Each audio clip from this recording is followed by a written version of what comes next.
మనం చూస్తున్నటువంటిదే brother Joseph తంబి గారి యొక్క సమాధి. వారి జీవితంలో చాలా అద్భుతాలని మనం చూస్తూ ఉంటాం.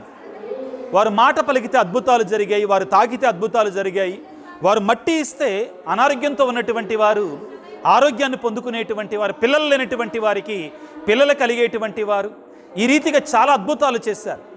ఆయన ఒక కుండలో అన్నం వండి 10 మందికి సరిపోయేది 100 మందికి పెట్టేవారు. అదేవిధంగా చనిపోయినటువంటి వారిని కూడా జీవంతో లేపారు. ఈ రీతిగా చాలా అద్భుతాలు చేశారు. చిన్న ప్రార్థన చేసుకుందాం ఆ బ్రదర్ జోసెఫ్ తంబి గారి యొక్క మధ్యస్థ ప్రార్థన ద్వారా. పితా పుత్ర పవిత్రాత్మ నామమున ఆమెన్.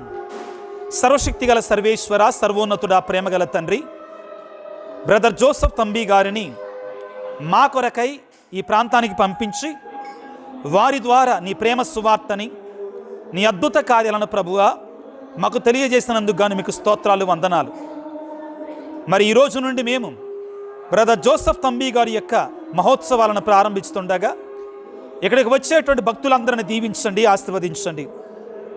దైవ సేవకుడు మహాపునీతుడైనటువంటి బ్రదర్ జోసెఫ్ తంబి గారి యొక్క మధ్యస్థ ప్రార్థన ద్వారా వచ్చే భక్తులందరినీ, ఆశ కలిగి ఉండి రాలేకపోయినటువంటి వారందరినీ కూడా దయతో దీవించండి, ఆశీర్వదించండి. ప్రభువా, మీరు బ్రదర్ జోసెఫ్ తంబి గారికి ఎన్నో అద్భుత వరాలను ప్రసాదించారు, అద్భుత శక్తులను అనుగ్రహించారు.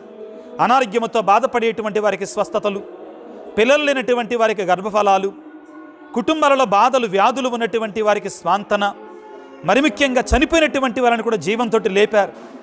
అద్భుత రీతిగా ఆయన పంచగాలను పొందుకొని నీకు సాక్షిగా ఉన్నారు. మేము కూడా ఆయన వలె భక్తితో జీవించటానికి, నీ కృపను పొందుకోవడానికి, మరి ముఖ్యంగా ఇక్కడికి వచ్చిన బిడ్డలందరిని దీవించమని మా ప్రభు అయిన క్రీస్తు ద్వారా వేడుకొనుచున్నాము తండ్రి, ఆమెన్. ప్రభువు మీతో ఉందురుగాక, మీ ఆత్మతో ఉందురుగాక. సర్వశక్తిగల సర్వేశ్వరుడు పిత పుత్ర పవిత్రాత్మ మిమ్మందరిని చల్లగా దీవించి ఆశీర్వదించి కాపాడుదురుగాక, ఆమెన్.